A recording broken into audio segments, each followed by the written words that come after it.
the national anthem.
Please be seated. Good morning, ladies and gentlemen. All right, let's try that again. Good morning, ladies and gentlemen. Yes, my name is Talia Suarez-Brown, and I will be your moderator for today's official launch of the Shelter Recovery Program spearheaded by the government of Jamaica. Now, before we proceed, it is my duty and privilege to properly acknowledge the distinguished individuals and organizations whose leadership and support are important to today's proceedings. Dr. the Most Honorable Andrew Holness, Prime Minister of Jamaica.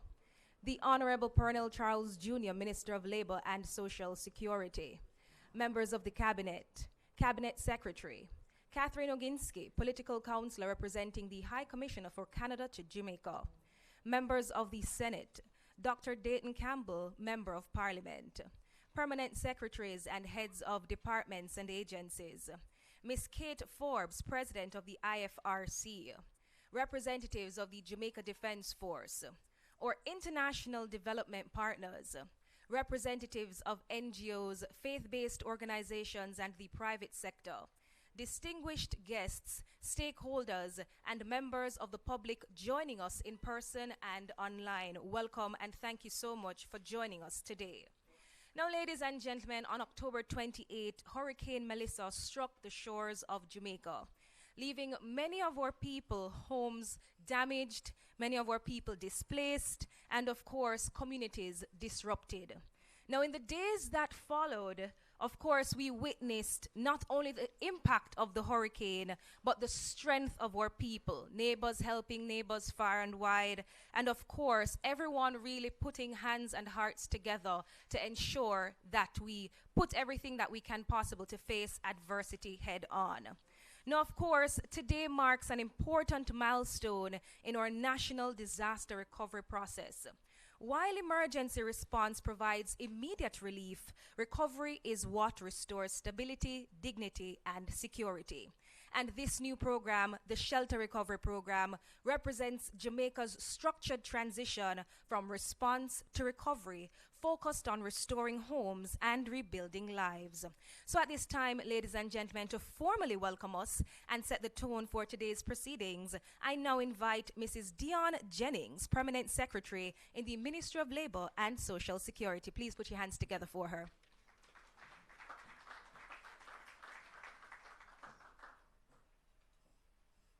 Thank you, Madam Moderator.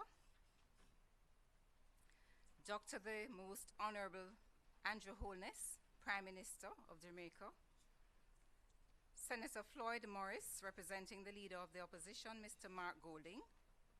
Honorable Pernell Charles Jr., Minister of Labor and Social Security. Other Cabinet Ministers. Honorable Audrey Sewell, OJ, CD, JP, Cabinet Secretary.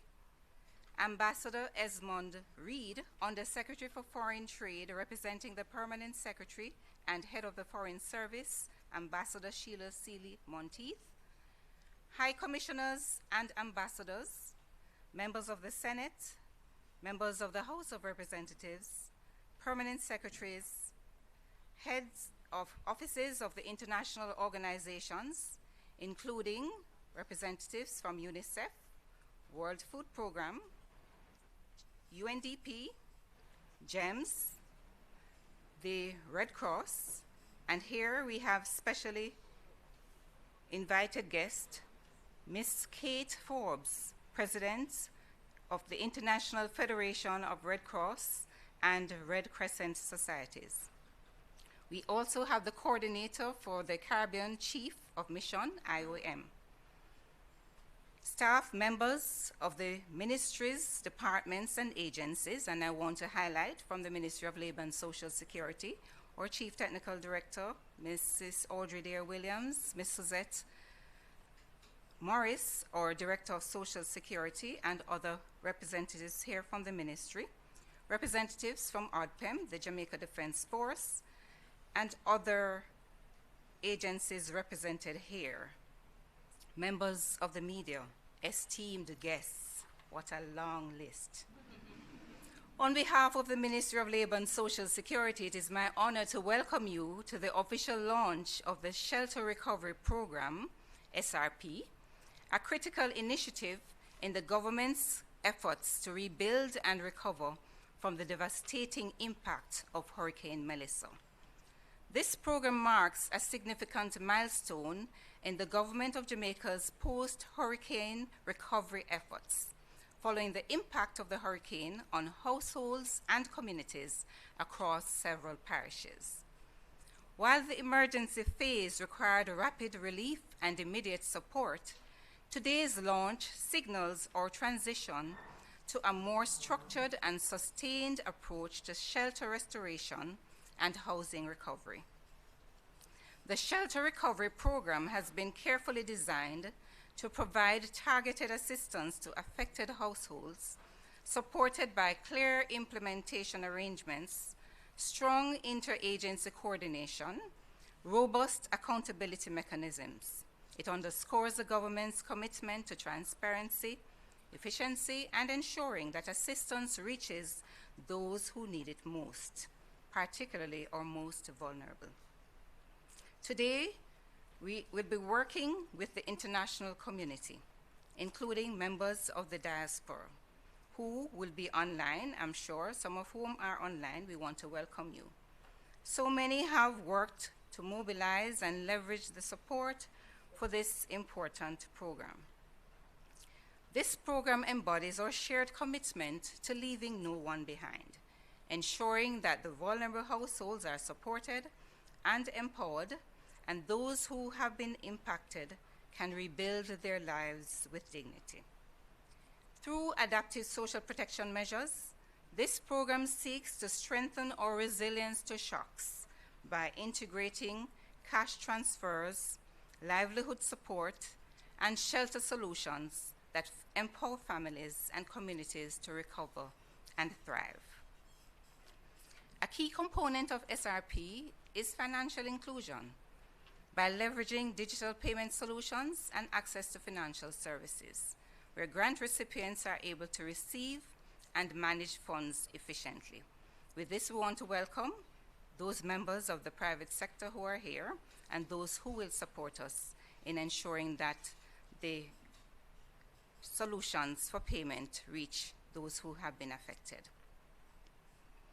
The effort would not be possible without the collaboration of our ministries, departments, and agencies, as well as the continued support of our local and international partners. Here we want to welcome Ms. Catherine Oginski, Political Head of the Canadian High Commission, and Mrs. Alvita Knight, Consul General for the Bahamas. We also want to welcome the President of the International Federation of the Red Cross, as indicated earlier, Ms. Kate Forbes, as we also identify, joining us here today, the representative from the IOM, Patrice Quesada, Coordinator for the Caribbean Chief of Mission Barbados.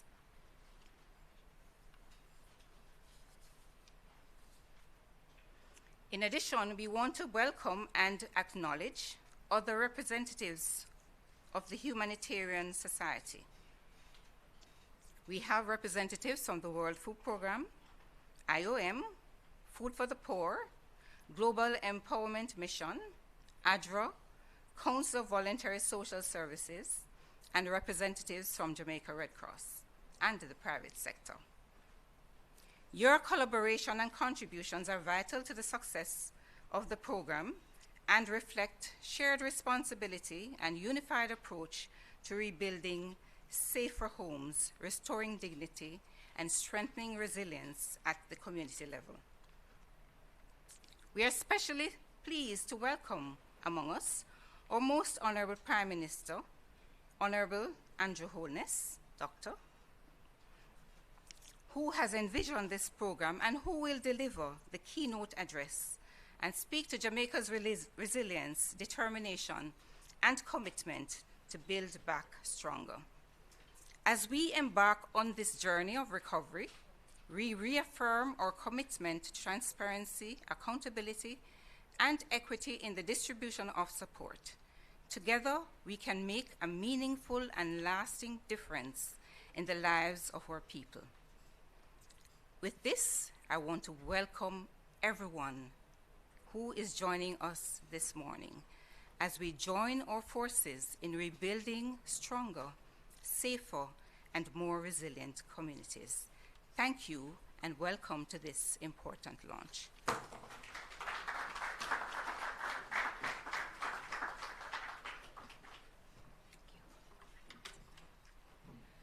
One more time for Ms. Jennings, ladies and gentlemen. Thank you so much for appropriately setting the tone for this morning's program and underscoring the importance of coordination, transparency, and public confidence as we move into the recovery phase. Thank you so much, Mrs. Jennings. Now, ladies and gentlemen, the approach to this recovery requires multiple partners working hand in hand, step by step. And we are extremely grateful for the technical and operational support provided by our national agencies. And of course, we also acknowledge the assistance from international partners who have been contributing to the coordination and assessment work. I now invite Ms. Kate Forbes, representing the Jamaica Red Cross and the International Federation of Red Cross and Red Crescent Societies, to deliver greetings. Please put your hands together for Ms. Forbes. Let's welcome her.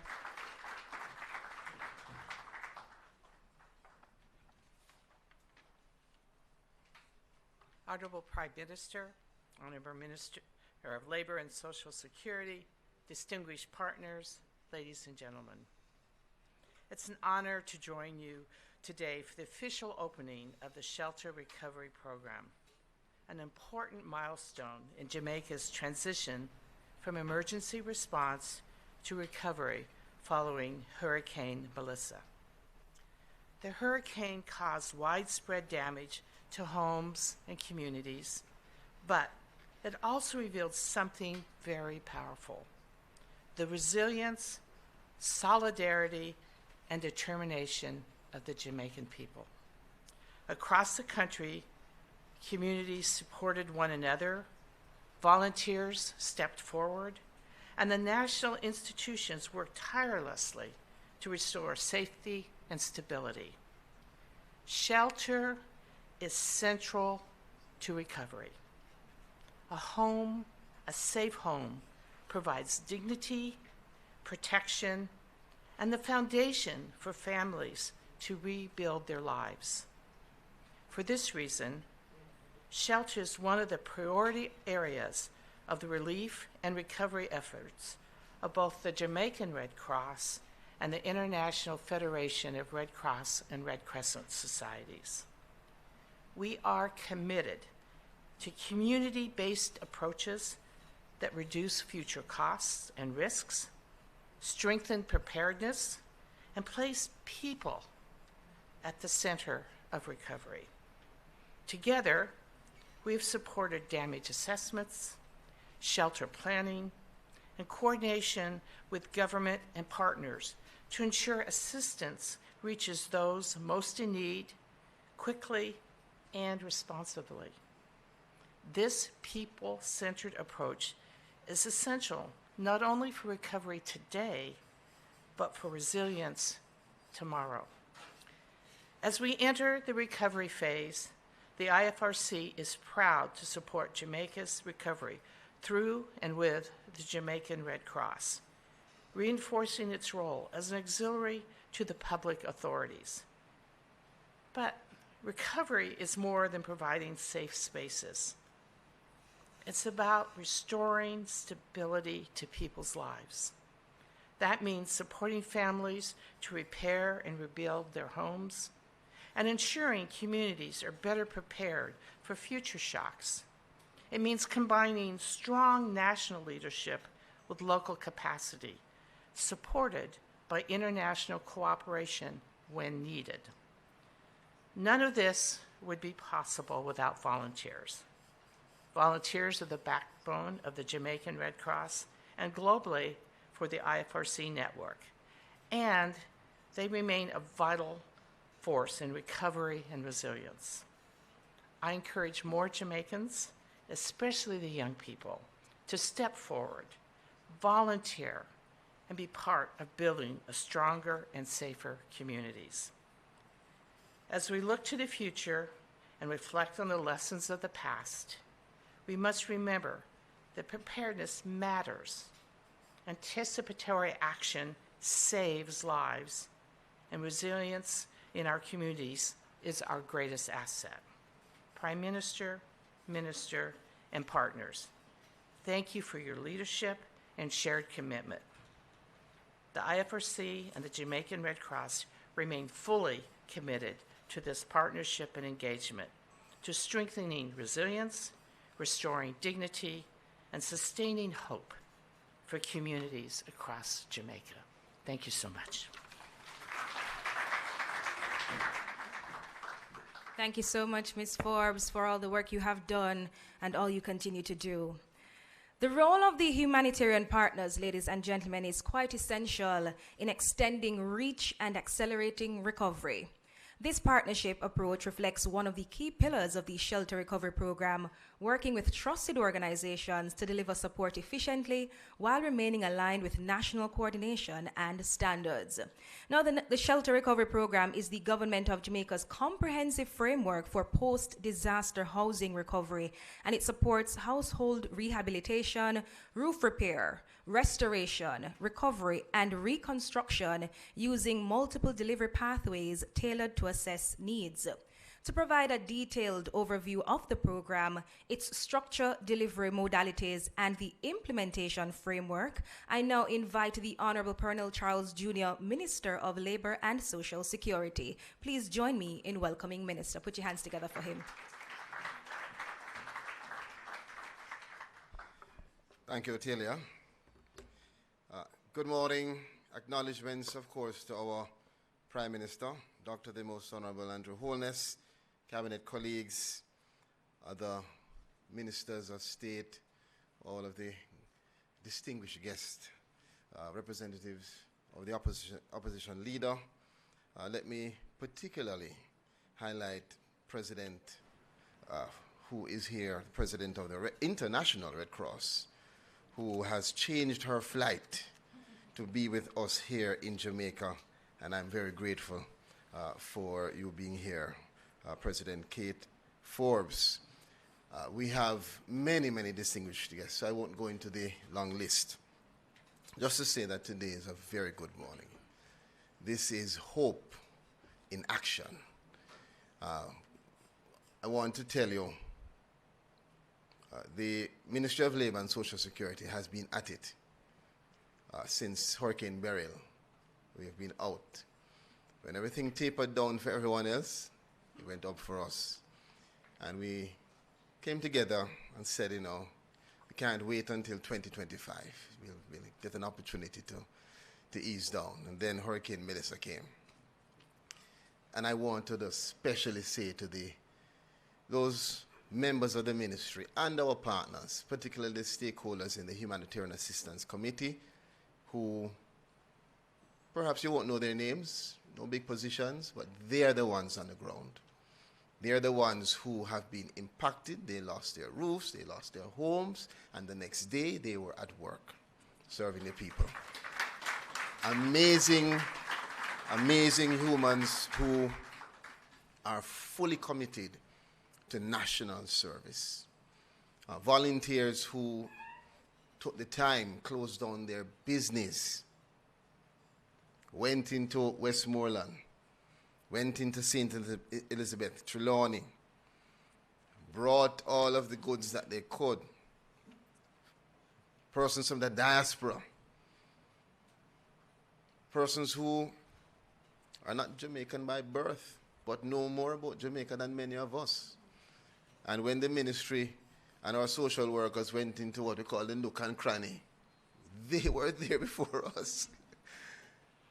It's an amazing testament to the resilience of this country and to the first responders. I want to just particularly say thank you to a gentleman I call the Chief First Responder, our Prime Minister, who, it's a new title, And why I say so, when this hurricane was coming, the Prime Minister called us, started the meetings, the ministry started the preparation, started to pre-position so that we were ready. But we could never have anticipated what actually hit Jamaica. The PSOJ, other members of the private sector, with the leadership of Senator Duncan and others who came together to give us support. At first it was serious challenging. That, that room was a very strong courtroom. But I think, in all of that, it really shows that there is a serious passion for this country that is now culminating in today's launch of the Shelter Recovery Program. A program that will represent our transition from relief to recovery. I can't see the next slide, please. Let me give you quickly an overview. There's a lot to be said, so permit me to be as efficient as possible. So to date, we have completed more than 70,000 household assessments. Do I need to move? Am I blocking you? I think so. Huh? You'll assume. Okay, all right. Good. More than 70,000 household assessments completed, which affect more than 200,000 persons.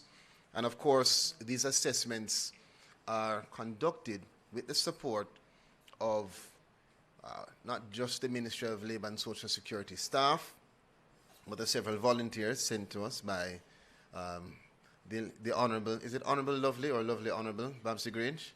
Not sure how it works. And other stakeholders.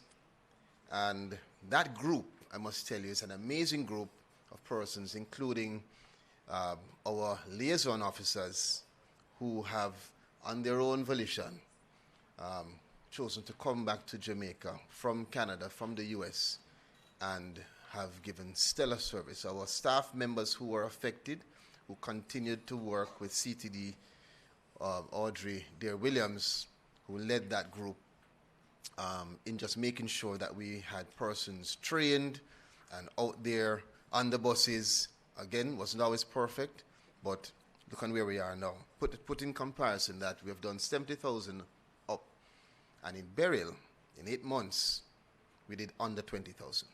That's just to show you the efficiency and the improvements. Now, moving on.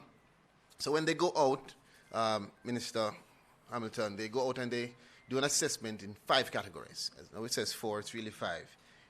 When they go to the house, they say, all right, some houses, no damage. And yes, there are persons who demand that we assess them, because that assessment of no damage doesn't mean they don't get support. Some of them still, through Ms. Suzette Morris, the Director of Social Security, get food packages. And they have some who have no significant damage, others minor, major, severe. Now we focus down on the minor, major, and severe in terms of those who will receive benefit. And so far, in looking on that three-tiered categorization, the percentages are 42% minor, 40% major, such as you losing your roof, and 18% severe, means you really have lost most, if not everything. So let's talk about how the assessments are done. Now, we have a rigorous field enumeration methodology, which is the utilization of our staff and volunteers who conduct the on-site home inspections. And of course, I don't need to get into the full listing. This includes all of the humanitarian assistance committee members, Food for the Poor, Salvation Army, Red Cross, on and on, persons across government. Anybody else? ADRA. They're going to read me out of church. ADRA, and others.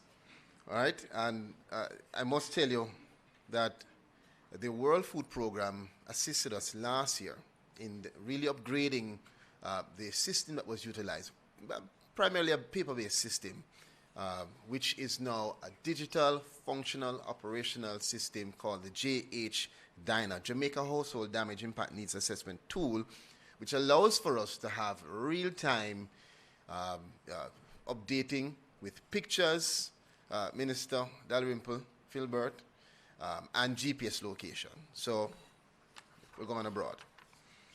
So what exactly is the Shelter Recovery Program? You'd have heard, so I won't spend too much time on it. It is a multifaceted, coordinated national response covering reconstruction, rehabilitation, and relocation. So you'll see it as I develop the framework that the Shelter Recovery Program is the umbrella. And it includes all of what we are doing, which will be the cash grants, the repairs that have been done, the support from the partners, everything. Once it's connected to our beneficiary list, Senator Duncan, it's a part of the program, which means when we do our assessments, it leads to us identifying that list, categorizing the persons, and that is verified. Once it is verified, that's the foundation on which someone can come to us and say, can you identify 200 persons in Black River? And they should fit this categorization. So we can pull them from our beneficiary list, and you become a partner in us addressing that issue. Next. Next. Okay.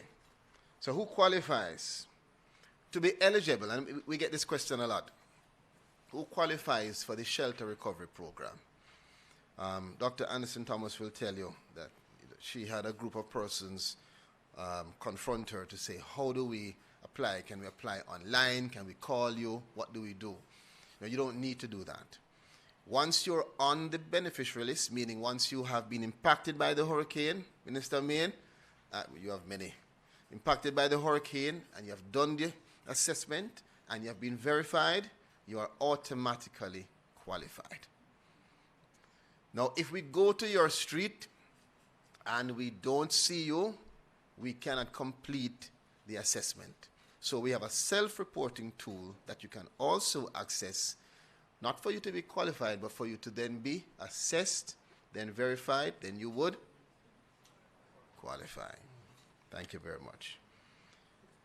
And as we do with everything, Senator Floyd Morris, in the Ministry of Labor and Social Security, we make sure that in everything we do, we prioritize the vulnerable. So even in our assessments, we have prioritized the severity, meaning we started with the most severe and attempted to do as many of those. So you'll see the percentages in terms of those that are severe will not go up much in the next month because most of those have been completed. And we also target vulnerabilities. So whether it is major, severe, or minor, once you're a senior citizen, person with disability, or any of those issues, you are targeted and prioritized. Let's move on quickly to the SRP framework. Now, We have a very nice diagram here. I'm sure you're not able to see it, so I'm going to describe it for you. What it describes is the various pathways, the components, 6 key components to the shelter recovery program. Let's start with the big one, which is called roofs. Want to know roofs? Yes? And the restoration, Prime Minister, restoration of owner, occupant, family, shelter. Yes, it's a tricky one, but don't worry. You'll get used to it. So roofs, we have to have some, some oomph. Roofs. Roofs is the major component of the SRP that will allow for us now to satisfy the passage of benefit, to that person who is either in the minor, major, or severe category. So if you don't have any damage, you're not going to be a part of roofs. If no significant damage, you're not a part of roofs. But minor, major, severe, you're a part of roofs. Now, you'll get the tiered $75,000, $200,000, and $500,000 in terms of grant applied in that tier. Now, just to break it down further, it's an initial allocation of $10 billion. And as we said before, remember, we prioritize severity and we target vulnerabilities. So of that $10 billion, in approximation, $5 billion will be applied to the most severe. Yes, class, you're working with me. $4 billion will be applied to the second categorization of major. And that's what we're going after first, major and severe. However, we do acknowledge that even in the minor category, you have persons who fit certain vulnerabilities. And so therefore, of that billion, that will be applied to persons who even have minor damage, but who overlap with certain vulnerabilities. Everybody with me? Thank you very much. Good. All right. Now, moving quickly ahead.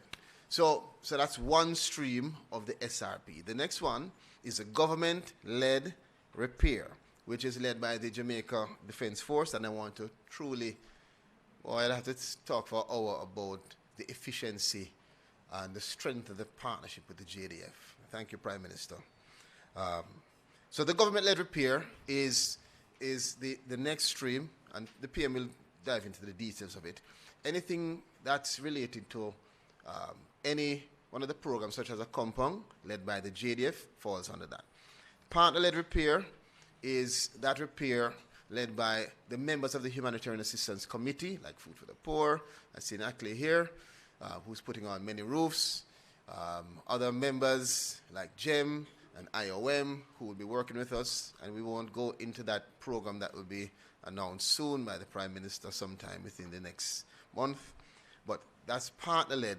That's the partner-led part of the SRP. The next one is NHT support, which very quickly is through grants, loans, insurances.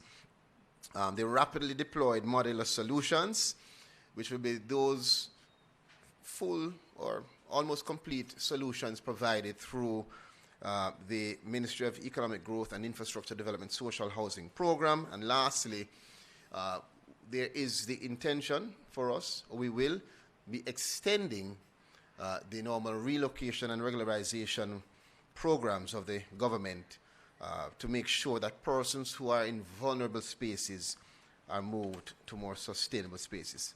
Moving quickly. So how does it work? I think by now you should know how it works. So you have a damage assessment. It is verified, approved.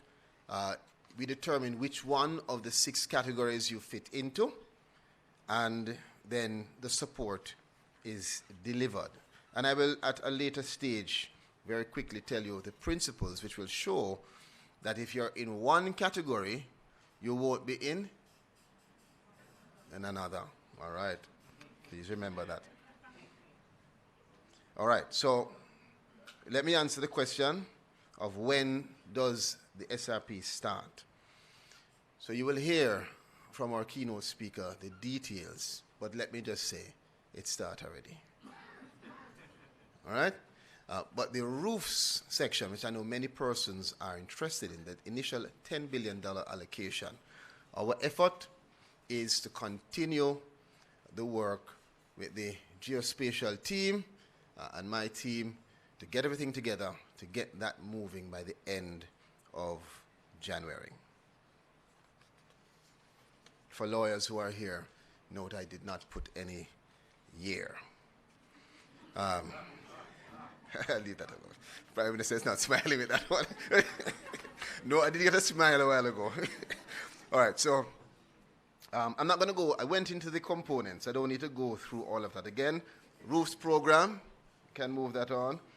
Restoration of owner, and it's owner or occupant. Just to be clear, you know, you have a lot of places in Minister Crystal Lee's constituency where persons are renting out their space. So the tenant will often want to come to us to say that they want the $500,000. Tenants, you are tenants, not owners. And so in that regard, you'll be facilitated with a rehabilitation grant to assist you. So it's owner or occupant of family shelter, which means not commercial enterprise. I don't need to go into the further details. You know what I mean. Next slide, please. I think we explained the government-led repair, and just to give more detail, what we do with JDF so far, the Prime Minister, when he went on that big meeting, is it G20? G20. He came back with a lot of support for the country, and I want to thank him. We had multiple countries coming back to say that they would assist Jamaica, Rwanda, Guyana, Ghana, Ethiopia to come. Others have given support in other ways, and it has been exemplary, and that's led by the JDF, so that's part of the government-led repair. Partnership-led, we did that already. National Housing Trust, PM will go into that. Deployment of modular solutions, did that already. See how fast I'm moving. Relocation, regularization, or just to note, that for the relocation, Minister Marks, and the regularization, the conversation around relocation didn't start with Hurricane Melissa, and it won't stop with Hurricane Melissa. And so the intention here, of course, is to focus on those homes impacted by Melissa. However, the program will bring to attention all spaces that are vulnerable and exposed in our country. So that's a big part of that. Next, strategic partners. So, of course, we could not do this alone. We would not want to do it alone, and we have not had to do it alone. And we're blessed to have very strong strategic partners.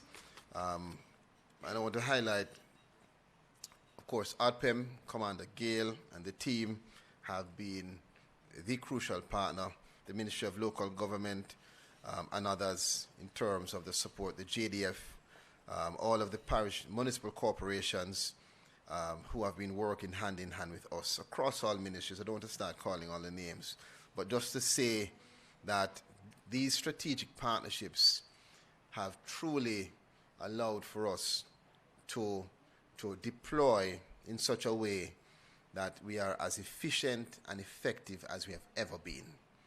We have a record of the level of work being done on the ground, which is, in comparison to what's done globally, as the World Bank has said, world leading. So we want to give thanks to all of the partners. We want to give thanks to the church leaders.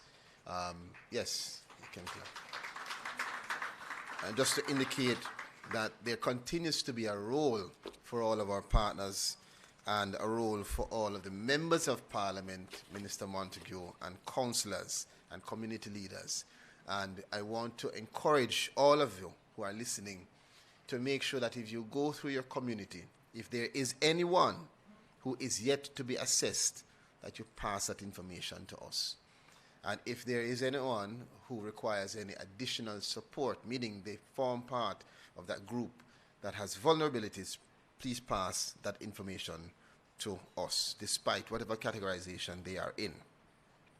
The Ministry of Labour and Social Security continues to be the lead agency in terms of coordination.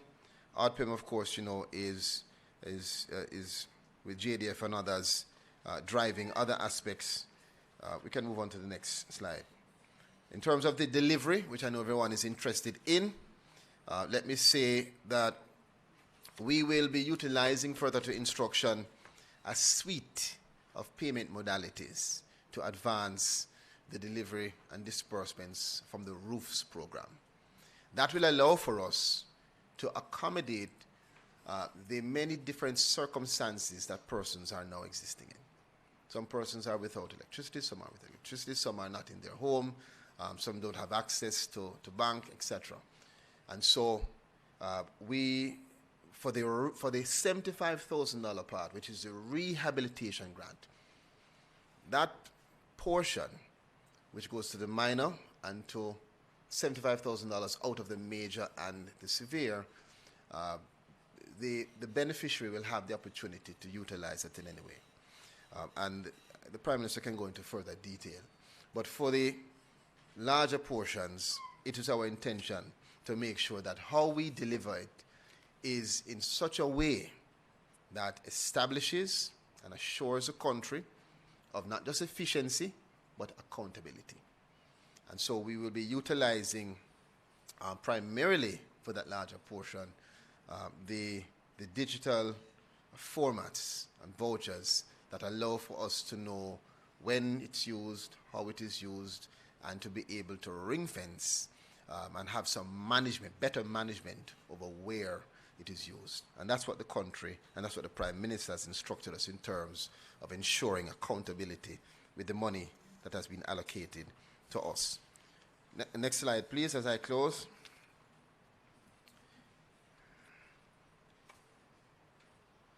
All right, so this is a very pretty slide, which I'm sure I'm seeing Dr. Campbell squinting his eyes, so he can't see. So maybe others can't see. But I'm going to read it to you. So with the SRP, what we have done is to develop some principles and protocols that will guide how we execute, and to make sure, MP Miller, that in everything we do, that it's clear and that it's accountable. So, number one benefit per household. And this is from the lessons learned in Burial, where we had some persons who might have been partners for life and utilize the functionality of their different last names in a very good way. And we've learned a lot of lessons in terms of our social workers going out and doing certain investigations, so we don't end up having Frank Witter. Well, let me not use you, Frank. But yes, you understand what I mean. So one benefit per household. We, again, as I said, we target, principle 2, the most vulnerable. Afternoon. We prioritize severe damage. And so, again, instruction from the Prime Minister and Cabinet, in everything that we have done, we've made sure to prioritize the persons who have been most severely impacted. We have digital verification receipts, again, to improve on accountability. Improved service delivery to the vulnerable. We have not only provided contact numbers, but when we go into communities, we not only have the self-reporting tool, but we now have, what we call it, PS, a call-in card that we leave just to make sure, again, lessons that learned from Burial, that if we don't see you and you don't see us, you feel our presence. You know that we were there, and you know that you can contact us. Because not everybody has access to the internet to go onto the self-reporting tool. Yes, we've thought of it. Next, elimination of duplication, which means, we have put in place the overlaying structure to make sure that we can identify through the TRN and other means to ensure that persons get only into one stream. Accountability, their strategic partnerships, equity and transparency in allocation, and as you've heard from the Prime Minister, we're not building back, we're building forward stronger. I've already, the slide before this, I've gone through, I just want to reiterate, in terms of accessing support. Number one, you must be assessed and verified, Ms. Taylor Lynn, by the Ministry of Labour and Social Security or our partners. Number two, you can utilize the self-reporting tool if you have not been assessed yet to report your damage, or you can call us on our phone numbers. And you can also check your application status by calling us.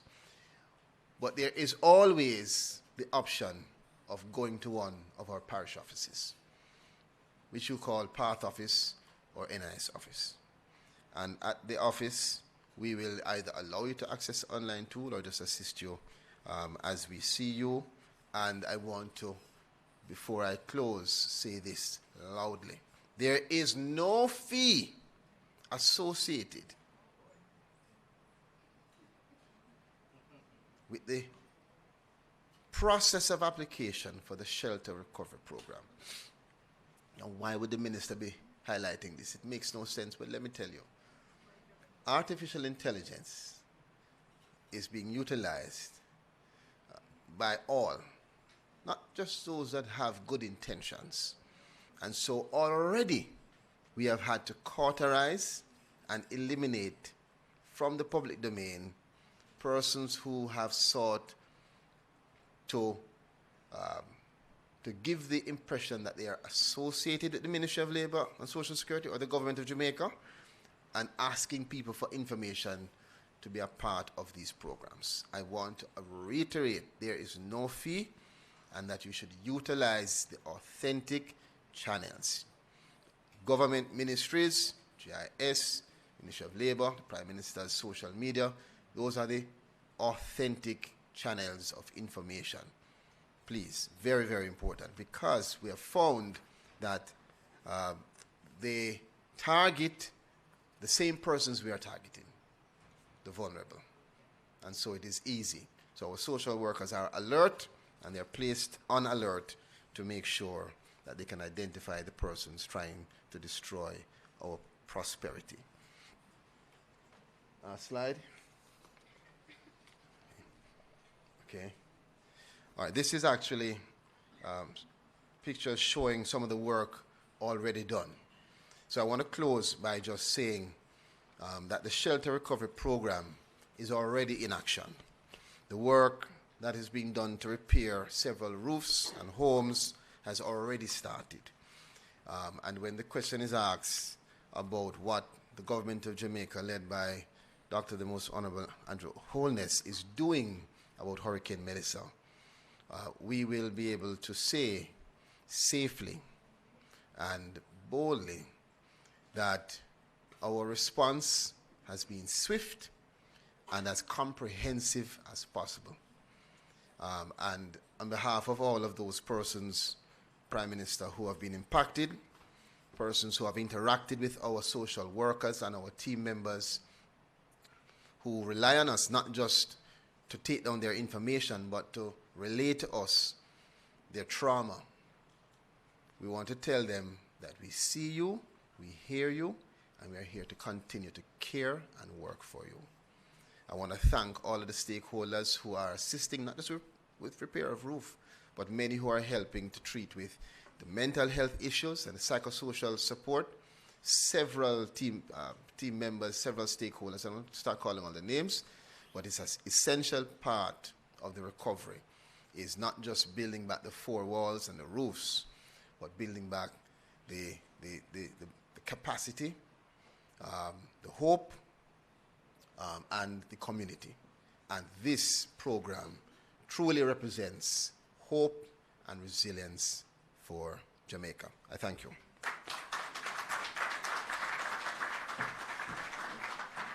Thank you so much, Minister, for that comprehensive overview. One more time for our Minister, ladies and gentlemen. And we do have to give all the organizations and, of course, the ministry a round of applause for all the work that they have done and what they have been doing as well in these communities. So please give them a round of applause. Thank you so much, Minister, for demonstrating how the shelter recovery program moves beyond policy into action.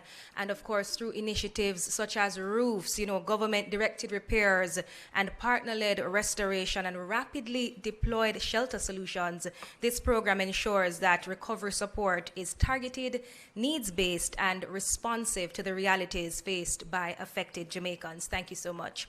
So now, ladies and gentlemen, at this time, we will pause briefly to enjoy special entertainment. Let's all put our hands together and welcome saxophonist, Miss Andreen Brown. Please make her feel welcomed.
So smooth and sultry, so talented. You agree, ladies and gentlemen? Another round of applause for our saxophonist this morning, Miss Andreen Brown.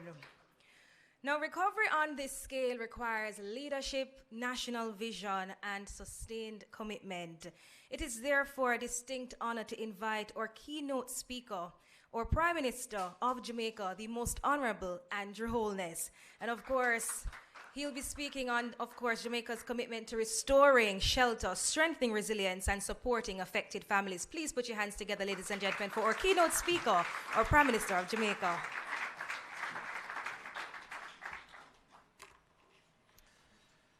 Thank you very much, Talia.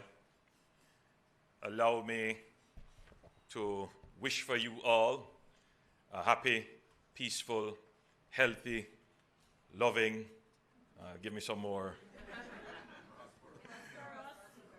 Yes, we all agree. I see Dayton Campbell here, and he's the first one shaking his head for prosperous 2026. All distinguished ladies and gentlemen, Jamaicans listening, the members of the cabinet who are here. But I want to especially acknowledge Kate Forbes, President of the International Federation of the Red Cross and Red Crescent Societies.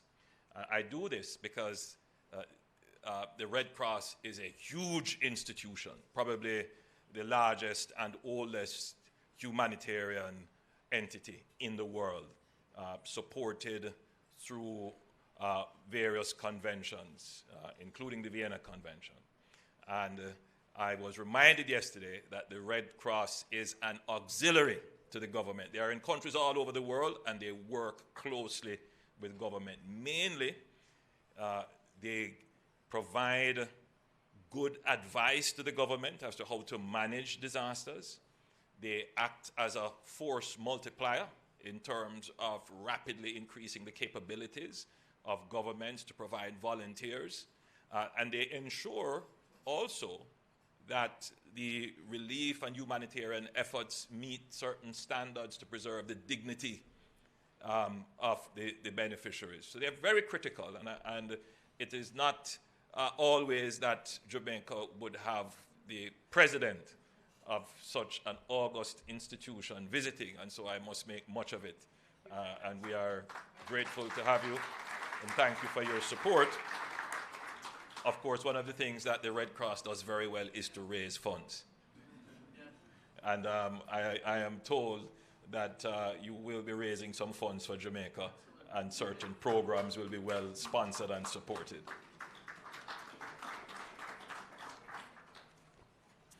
Now, in today's world, we can't take it for granted that the public will understand everything that the government does.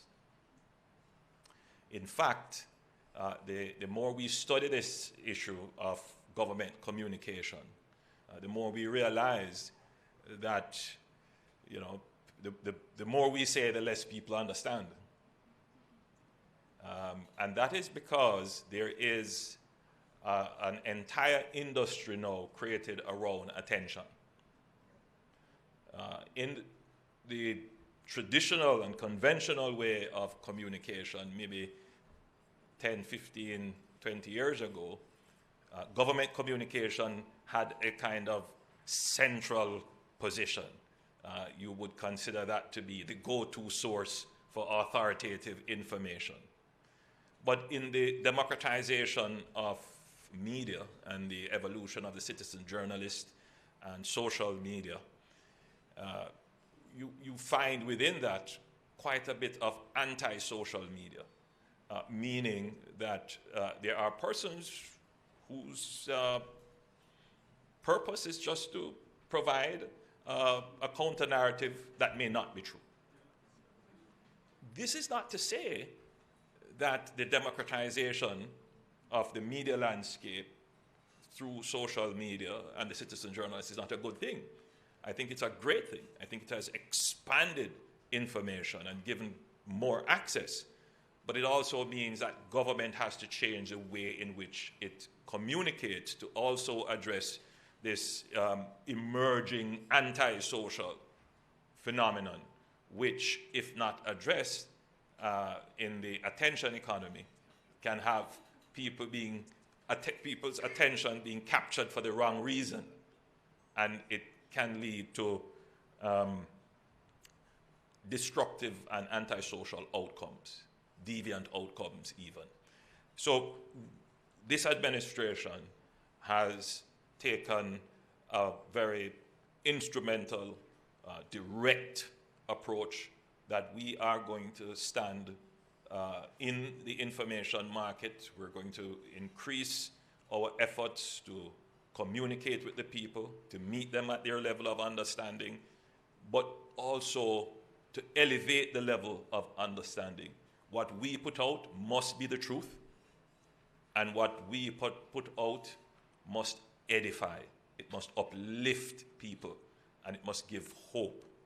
So in a program like this, where I have seen an artificially generated image of the Minister of Labour and Social Security and of other influential persons, including myself, doing things that I cannot do, which is dance.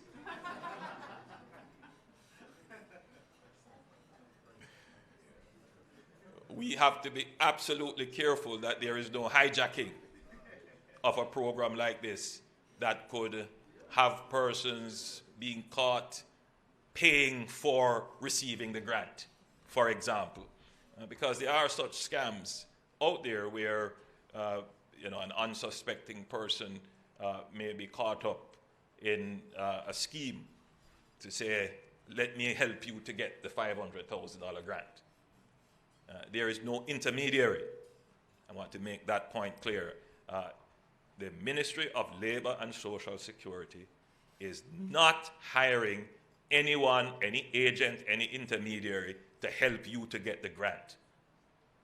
So if anyone comes to you, or you may see something on any of the social media suggesting this, please dismiss it. So we are having the launch today to focus the nation's attention on the program and to give the necessary information so that you as the citizen can be empowered with the information and act accordingly in your interest. That's the purpose of a launch. Now, we have spent the last 45 days in structuring the program, but we have spent the last 75 days doing assessments. Now, just to be clear, when the hurricane struck, the government already had in place a plan, a system, a structured program as to how we will respond. And having gone through Beryl, we were able to identify the weaknesses, and we were able, in some instances, to take corrective actions. In some instances, we had to be taking action while at the same time trying to deliver service. So one of the things that we were able to stand up quite quickly, but not as effectively as we would want, would be assessments. Immediately after a disaster, we must conduct damage assessment. And we were able to do damage assessment, first of all, using satellite imagery and using artificial intelligence to recognize damage patterns. And that gave us the initial formation of what the picture would look like for damage across the nation. We were able to use, again, volunteers from the Red Cross, the staff at the Ministry of Labour and Social Security, in addition to other persons who came on as volunteers over those 75 days. And I'm pleased to report, based upon the information I've received from the Ministry of Labour and Social Security, is that we are at about, where we are over 70,000 assessments to date. It doesn't mean that we have assessed everyone, just to be clear. We may very well have missed someone. The assessors may have come, stopped at your neighbor's home, but maybe you weren't there, and so they didn't see you. It doesn't mean that we have skipped you and left you out. What it means is that you should use your initiative and get in touch with the local office or find the number and call. As the minister has pointed out, they have a call-in number now, and there is an online platform for which you can self-register. That means you can give some preliminary data which would be then reviewed, and an assessor will come and verify. So I want that to be clear to all persons who could be potential beneficiaries. Now, the structure of our disaster response is, first of all, preparedness. That happens right throughout the year. Just before the disaster, we engage in a process which we like to call informationalization. We give you as much information as possible about what could happen in the disaster. And then after that, we engage in the relief exercise.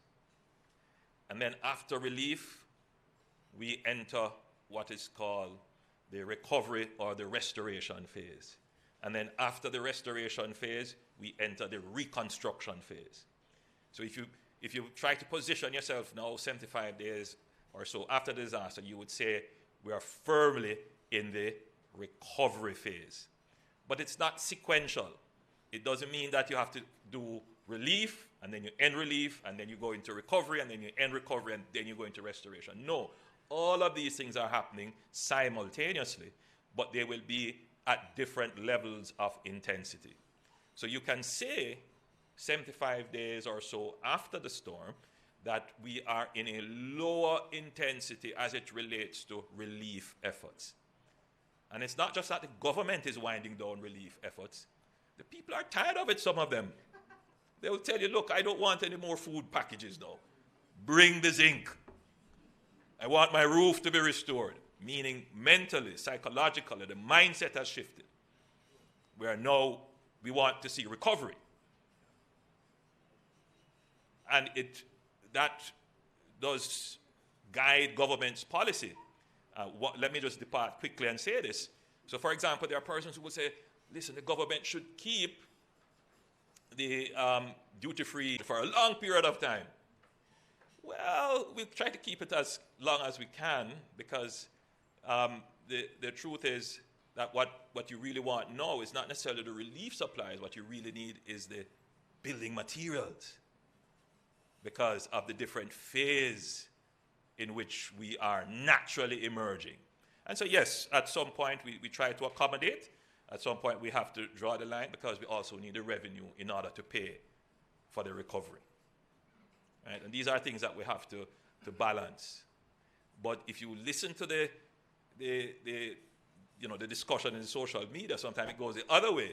In other words, there is no consideration of where the revenue is going to come from to pay for the recovery and the reconstruction. So we take this opportunity to explain this to the public in a ceremony like this. But back to the important thing. So all of these things are happening simultaneously. Relief, recovery, reconstruction. We are effectively now in the high intensity of recovery. The recovery has several elements to it, but I will just use two. The first element of recovery is the restoration of infrastructure and utilities. Essentially, we have restored almost 95% access by virtue of roads and bridges and so forth. There are some breakaways that still exist. They are there because it's going to take a huge effort in terms of engineering and cost to restore some of these breakaways. And then we have to consider, can we deal with this in recovery, or should we deal with this in reconstruction? So we have to be thinking, should we rebuild this road, or should we find a different alignment for the road? These are some of the considerations. So when citizens are saying, oh, my road isn't fixed, we understand. We understand the dislocation and discomfort, but we have to think of it very carefully, because we could very well go and fix it back when the next shower of rain comes, because the soil is just not stable to receive a road, and the road shouldn't have been built there in the first place had we known then what we don't know. So these are some of the considerations that citizens should bear in mind when they are confronted with some of these issues as a result of the hurricane. Now, so in terms of infrastructure, as I've said, roads about 95%. You would have heard a few days ago that electricity is at 92%. I'm not going to pick on Dayton and his presentations in Parliament regarding the JPS loans and so forth. But suffice to say,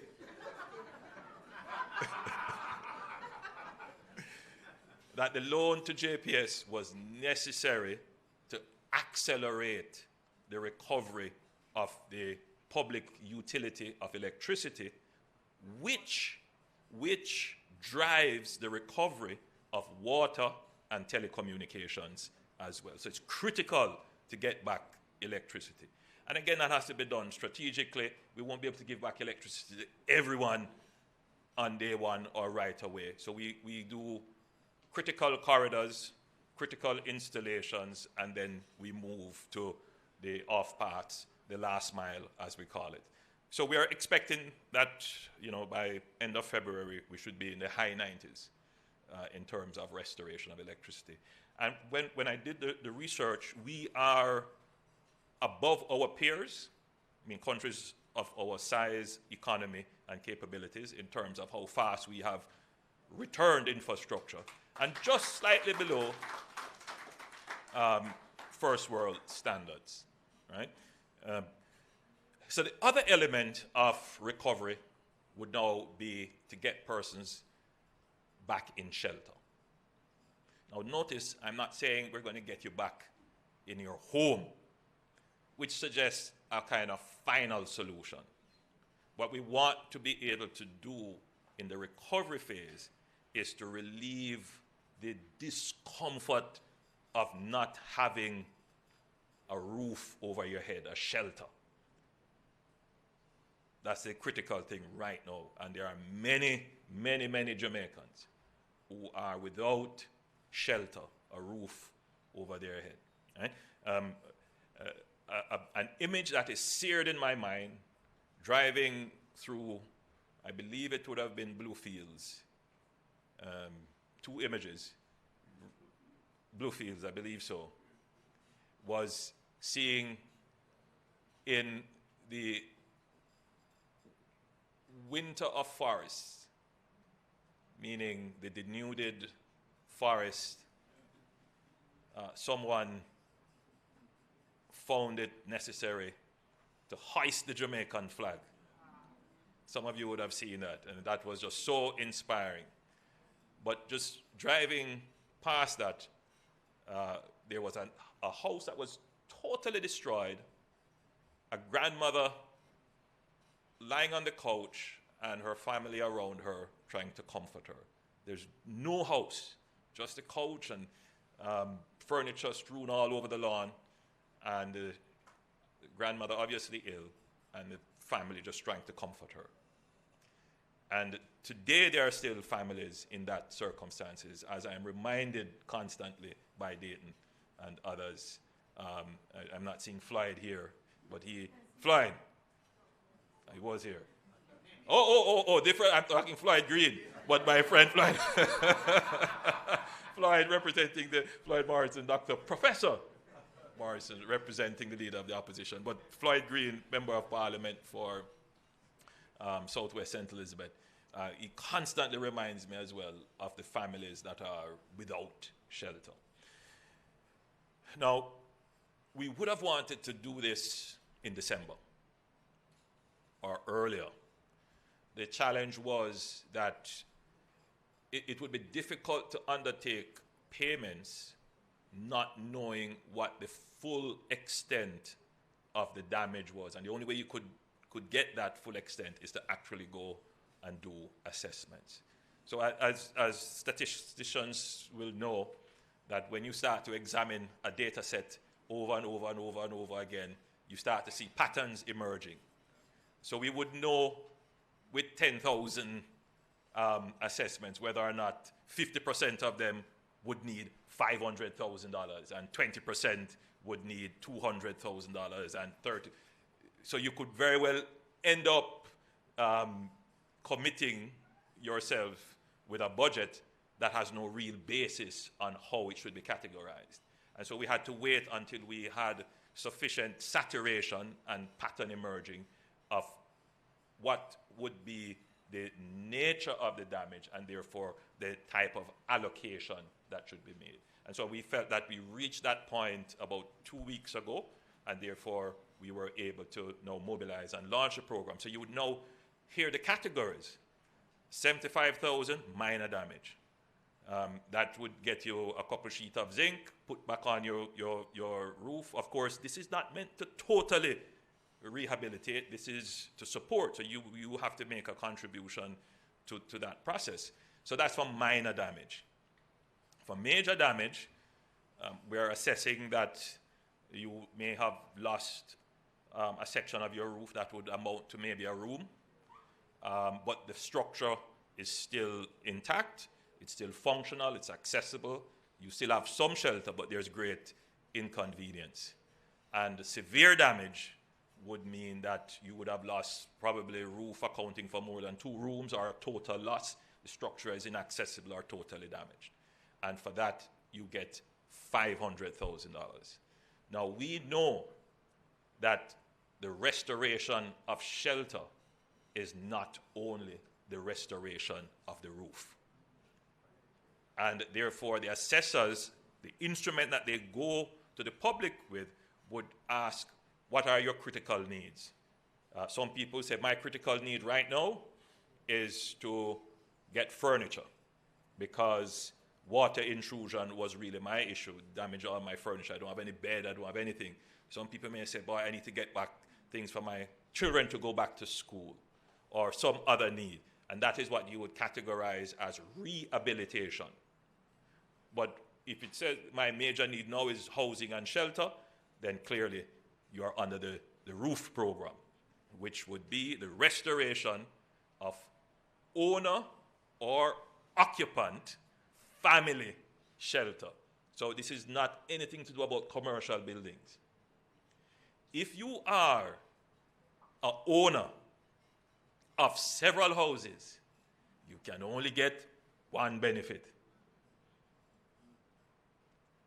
Right? This is not for the greedy, this is for the needy.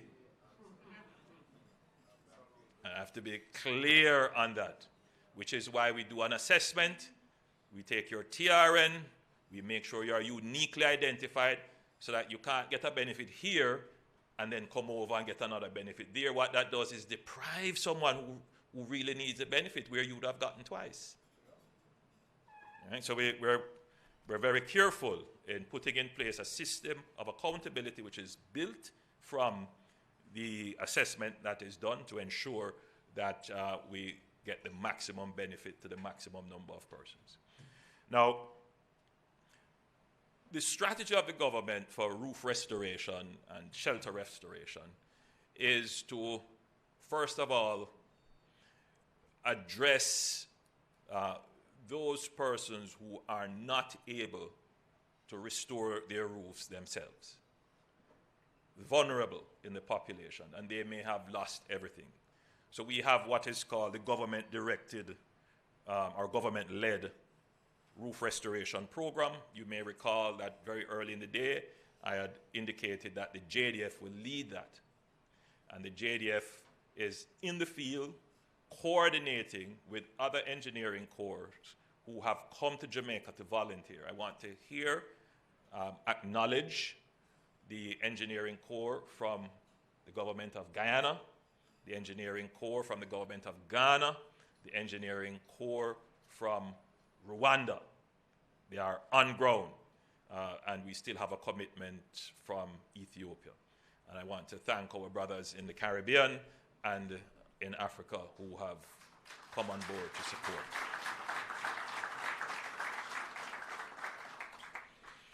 They have been deployed right across Jamaica. The JDF is in Akongpong. They are exclusively there working along with the citizens. You would have seen me visit, and it's going quite well. Ghana is also in St. Elizabeth in another area, and Guyana is in Westmoreland. I gather they're going to give an honorary brigadier title to the Member of Parliament, Dayton Campbell. And with that, he will migrate to Guyana.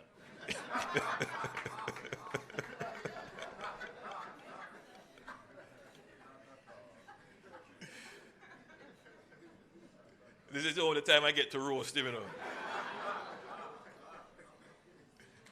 Right, so, and the Rwandan team is on ground. They are being briefed, and they will be deployed to areas in St. James. So that program is underway, and they are repairing roofs. I want to, at this point, specially recognize two donors who have come on board to support the program. I want to recognize Chemtech Development. They contributed $70 million worth of material. And I want to acknowledge New Era Homes.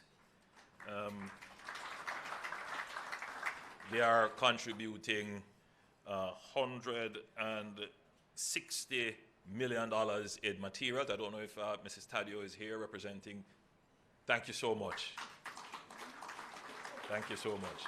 They're contributing $160 million in supplies and tools, which will be spread across the various engineering corps to support the roof restoration. I encourage other companies. By the way, I've only caught two companies that have contributed directly to this government-directed roof restoration program, but there are many private sector companies who, on their own, would have gone out to support the restoration of roofs. I've seen some of them in terms of being captured on social media and so forth. And I want to commend them and encourage them.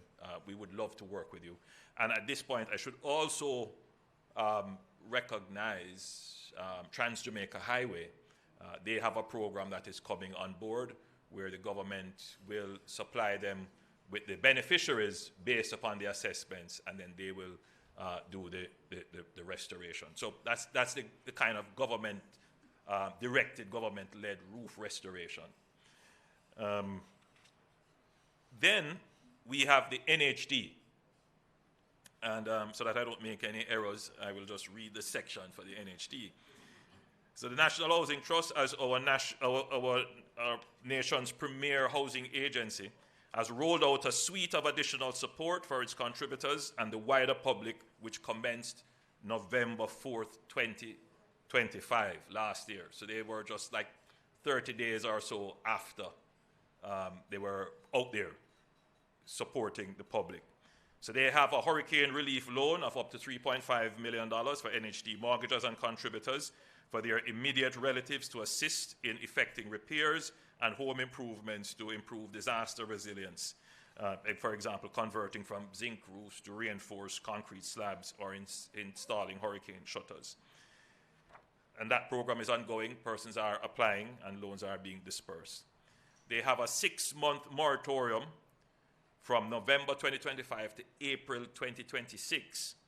And this is an automatic temporary suspension of all the required monthly mortgage payments for mortgagors in the 7 worst affected parishes, namely St. James, Trelawney, St. Elizabeth, Westmoreland, Hanover, St. James, and St. Anne.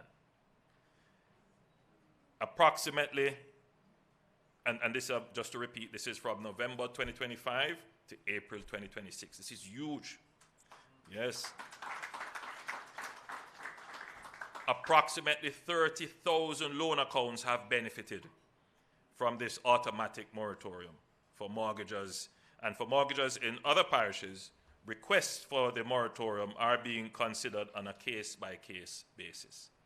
So again, this is information that may not be known widely in the public, but should be known when the response to the disaster is being assessed. The NHD has given a 6-month moratorium, 30,000 mortgage accounts that they don't have to pay for the 6 months.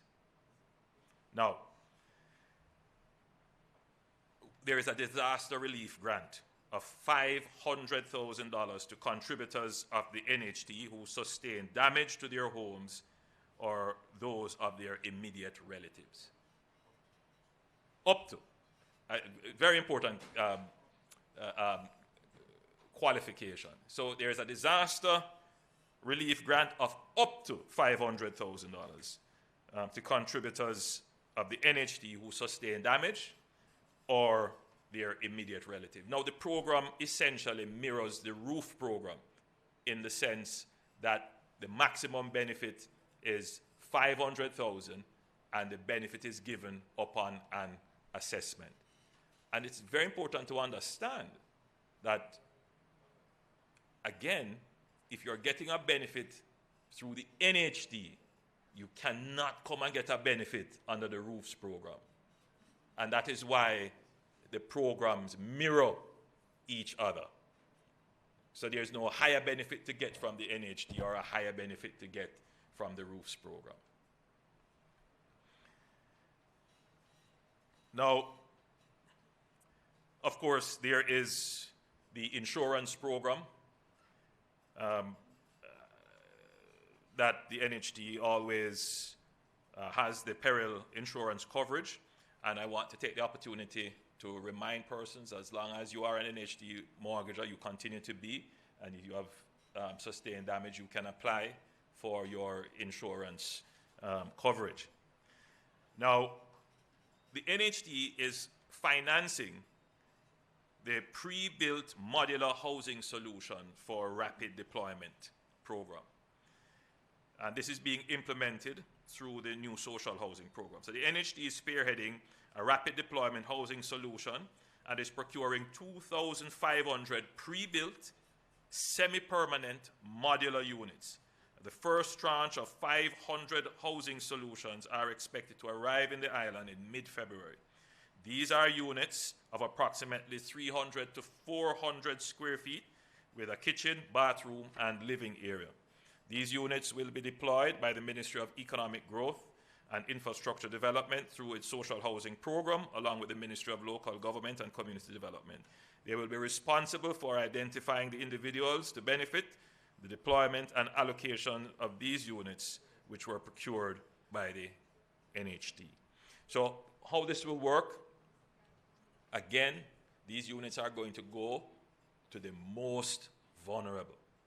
Persons who won't be able to find the first cent to pay a contractor or a carpenter.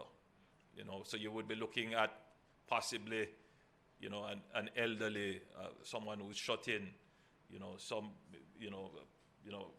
a mother with 6 or 7 children and nobody to help. These kinds of vulnerable cases. Of course, I am not the arbiter of vulnerability. We leave that up to the assessors who are guided by, for example, the guidance of the Red Cross and so forth in looking at the human needs and how they should be treated with. My job is just to make sure that the money is there. Right.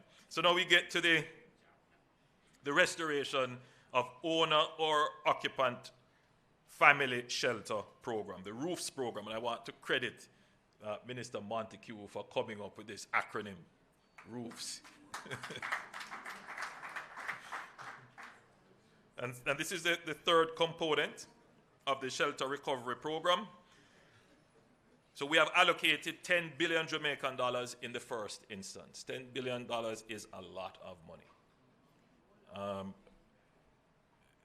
And immediately after the all clear from Hurricane Melissa, we mobilized teams to conduct assessments. As I've said, we are at 70,000 assessments, and we now know how to categorize these assessments and to make allocations accordingly.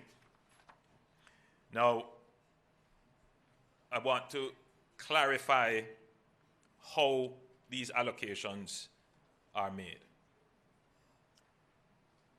As I had said earlier, we understand that not everyone will be using the resources to restore their roof. There will always be some need for maybe furniture, maybe school uniforms, maybe something that we wouldn't even know and understand that would be necessary for the restoration of the household to normalcy. All right? We understand that. So what we have said is that activity is called rehabilitation, and for rehabilitation expenditure, the ceiling is $75,000. So if you are assessed as having minor damage, you will get a grant of $75,000.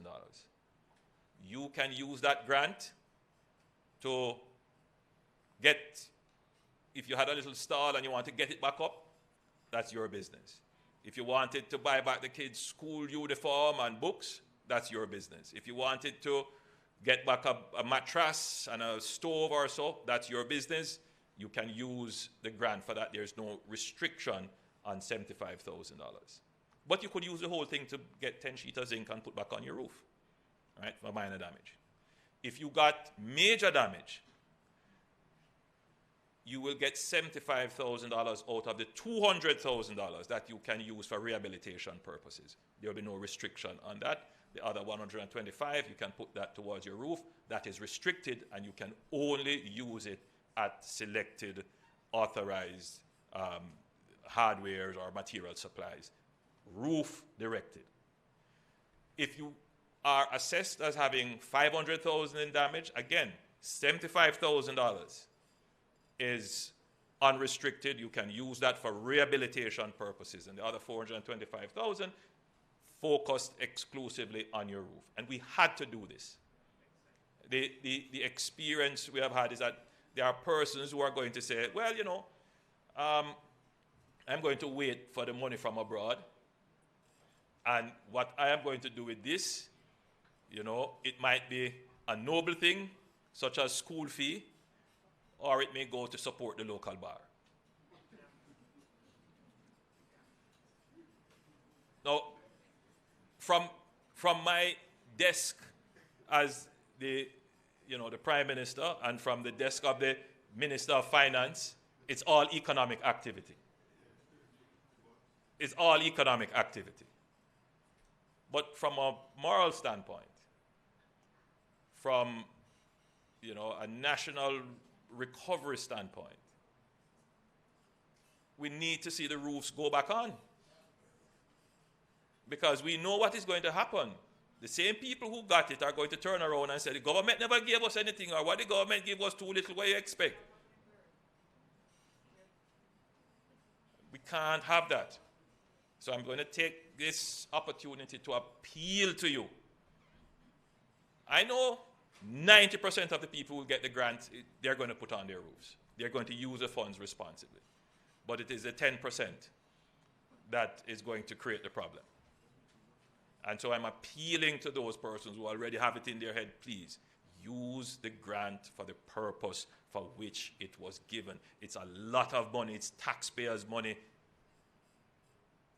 It's money for which we're going to have to pay for in debt and interest. I mean, there's this notion that, we get a lot of grants and everybody gives us a whole lot of money. I mean, what we have received in grants and donation is not anywhere compared to what we have spent so far from taxpayers' resources and what we have borrowed. So the government can't be frivolous with how it uses these resources. We have to be thoughtful, and we have to always have accountability in the back of our mind.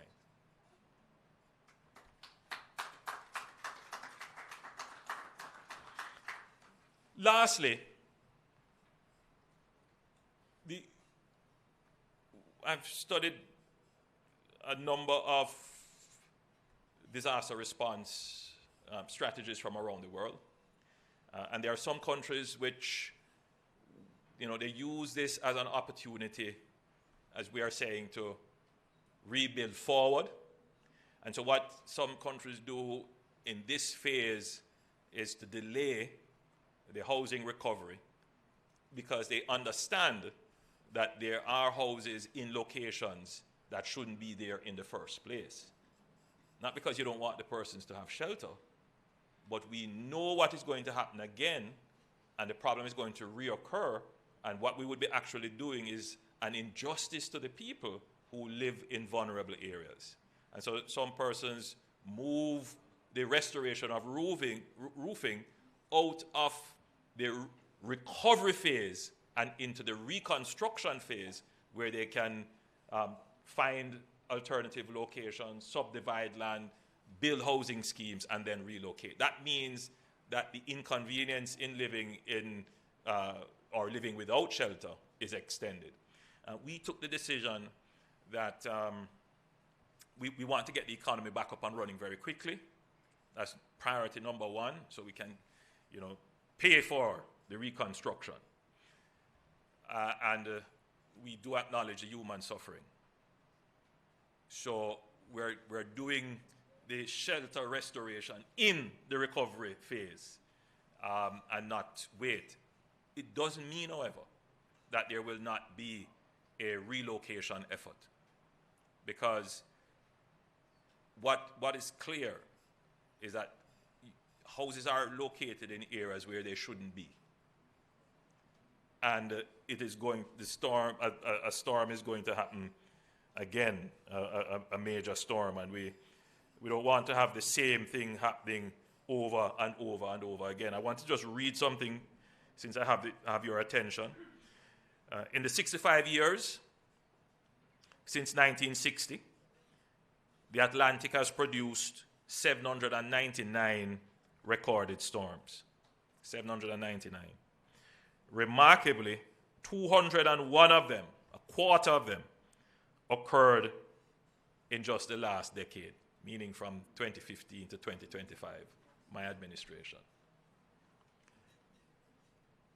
Of the 34 Category 5 hurricanes recorded since 1960, 14 have occurred, or that is roughly 38%, have occurred since 2015.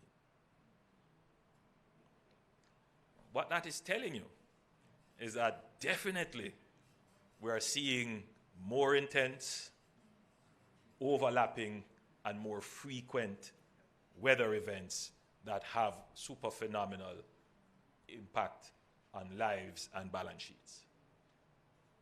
So I know the social tensions that immediately arise when we talk about relocation and issues to do with land. But you can be wedded to the past, and that's where you will stay. Or you can come to grips with the world that is changing around you and be prepared to change and strategize how to overcome the obstacles. And that's what your administration is prepared to do. But we can't do it in contention. We can't do it when there are people deliberately trying to mislead and misdirect the conversation. And therefore, we are upfront. We are front-facing with the information. If you want to know something, ask. Don't assume. The government is open, and we will give you the right information and direct you. So we are saying, hey, pay attention here. And for this program, where $10 billion is about to be spent, it is important that all the recipients or potential recipients understand the program so that they can get the maximum benefit. So in terms of relocation, we're going to try to do that mostly in the reconstruction phase, which you will hear more of from me about what is the next move as to what we're going to do with reconstruction. Last thing is, and I see the chairman of the UDC here, which I had tasked to assist with the recovery of Black River debris management. A part of the recovery process is treating with debris. That has been very challenging. I heard the head of the NSWMA saying that they have gone over 27,000 loads of debris from across the island. our original estimate is that they would need to move about 450 to 500,000 truckloads of debris. Significant. It's a lot, but they are chipping away at it. We have given them 10 additional trucks. They really need probably like 100 trucks to make progress. And it is affecting municipal waste collection generally, because resources have to be moved into debris management. But I will be addressing that in another presentation. But just to say to the public that is listening, yes, we see the challenge with waste collection, and we're going to address that very shortly. Ladies and gentlemen, I hope that what I have presented would have clarified and given the citizens of the country enough information for them to make wise decisions and to be active and participatory citizens. Thank you very much. God bless you, and all the best for 2026. Thank you so much, Prime Minister. Another round of applause for our Prime Minister, ladies and gentlemen, for that holistic overview on the phases of rehabilitation, restoration, recovery, and of course, reconstruction. Your remarks definitely provide clear national leadership and strategic direction, anchoring the shelter recovery program in purpose, coordination, and a firm commitment to supporting the affected families as the program moves from launch to full implementation. So thank you so much, Prime Minister. One more time for him, please. Now, ladies and gentlemen, of course, with recovery of this magnitude, we do have to bless the program as we move from launch to execution. So at this time, I'd like to invite Mrs. Audrey Dare Williams, Chief Technical Director in the Ministry of Labor and Social Security, who will be blessing the program, our leaders, and all the organizations a part of this program. Please put your hands together for her.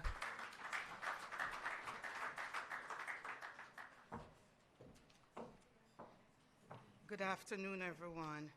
So we've heard so much about this program. The word that has stuck with me is hope. Hope, hope, hope, as we bring hope to those who really need it. And so even at this stage, let us bow our heads as we commit this program to God. Heavenly Father, we come before you today with humble and grateful hearts as we have gathered for the official launch of the Shelter Recovery Program. We acknowledge that it is only by your sovereignty and your mercy that we have been sustained since the passage of Hurricane Melissa. Lord, at this time we lift up before you the thousands of families whose lives were adversely affected by this historic storm. We pray that you will give to all who lead this program the wisdom, courage, and strength to do your will for the vulnerable among us.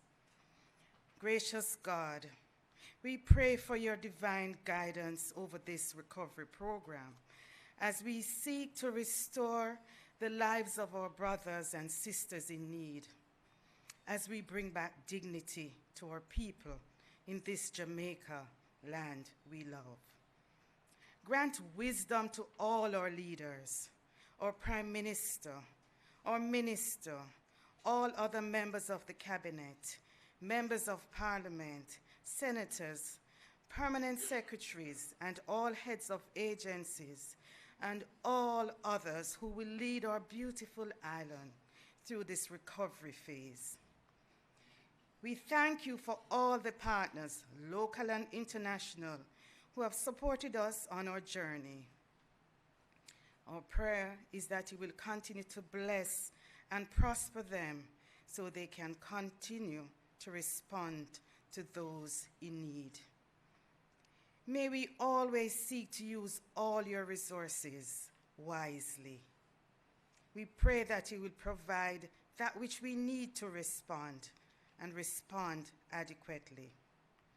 Lord, at this time we pray that you will strengthen all of our assessors and volunteers on the ground. And here we mention especially the team from the Ministry of Labor and Social Security. May they ever be mindful that they are but your hands and feet. As we rebuild the physical structures of our communities, we ask that you also restore the spirits of our people, moving us from fear and loss to a future of resilience and hope. We declare today that Jamaica shall rise stronger, bonded by unity and your enduring grace. In Jesus' name we pray. Amen. Amen.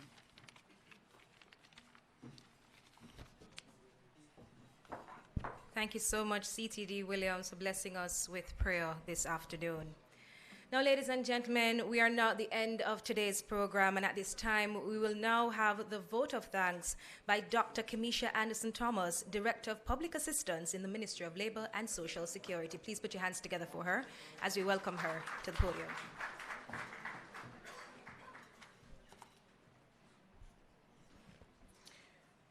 Gratitude is the bridge between vision and impact. Protocol established. This afternoon, we gather not merely to launch a program, but to affirm a promise that recovery is not abstract, a promise that it is tied to dignity, and that government works best when it works together. On behalf of the Ministry of Labor and Social Security, it is my honor to offer heartfelt thanks to all who made today possible and meaningful. First, we extend profound appreciation to Dr. the Most Honorable Andrew Holness, Prime Minister of Jamaica, for your keynote address and for your unwavering leadership. Prime Minister, your remarks reminded us that recovery is not only about rebuilding structures, but also restoring hope, stability, and confidence in the future of Jamaican families. Today, we want to thank you for setting a national tone for people-centered recovery. To our Minister, Honorable Pernell Charles Jr., thank you for the clarity of vision and stewardship of the Social Recovery Program. Your program overview powerfully connected policy framework to practice and underscores our commitment to assessment, to accountability, verification, and no duplication, ensuring that help reaches those who need it most, when they need it most, in a structured way. We are deeply grateful to our Permanent Secretary, Mrs. Dawn Jennings. Thank you for your grounding and gracious welcome, which centered an atmosphere of warmth and ease, setting the tone for a gathering where everyone felt valued and included. To Ms. Kate Forbes, President of the International Federation of Red Cross and Red Crescent Societies, thank you for standing with Jamaica. Your presence today reinforces the value of partnership, unity, and shared humanitarian principles that transcend borders. To Mrs. Audrey Dare Williams, Chief Technical Director, thank you for that powerful power. You reminded us that it is only by God's grace and mercies that we were sustained, and that wisdom and strength is important. To Miss Andreen Brown, whose musical interlude gave us a moment to pause and reflect. Thank you for reminding us that if it wasn't for the goodness of God, despite everything, His goodness keeps running after us. Amen? God is good all the time. Amen. To our exceptional moderator, Ms. Talia Shores-Brown, whose steady guidance ensures that today's program flowed seamlessly from start to finish. Special appreciation is extended to our partners across government and beyond, including our public sector institutions, private sector stakeholders, NGOs, and international partners, and the dedicated MLSS, OPM, to our media personnel, and those who joined us online. Thank you. The Shelter Recovery Program stands as a clear evidence that coordination is not optional, it's essential. To the Jamaican families affected by Hurricane Melissa, thank you for activating your resilient skills. This program is for you. The Shelter Recovery Program represents more than repair and grant. It represents a national commitment to restoring homes and strengthening communities. As we leave here today, may we remember, recovery is not a moment, it is a journey. And today, together, we have taken a decisive step forward. Today, the Prime Minister symbolically drove the nail in the roof, yes, that secures Jamaica's recovery. Our minister laid the beam rather, and delivered the framework of governance. And to our partners, yes, you are the walls of support. Thank you for coming on board. Together, we place the roof of protection over Jamaican families. Thank you for your presence. Thank you for your partnership, and thank you for believing in Jamaica, land we love.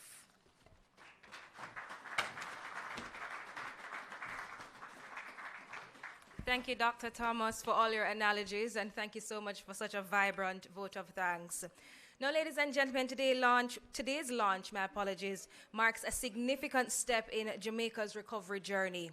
The Shelter Recovery Program reflects the government of Jamaica's commitment to structured recovery, strong partnerships, and accountability, ensuring that families are supported as they rebuild their homes and restore stability. And as we move from dialogue to action, let the program be a testament to our collective resolve to rebuild, to restore livelihoods, and transform challenges to opportunities for every single Jamaican. Thank you so much for joining us, ladies and gentlemen. We do have refreshments on the outside, and please follow official platforms for continued updates. Do enjoy the rest of your afternoon. Thank you very much.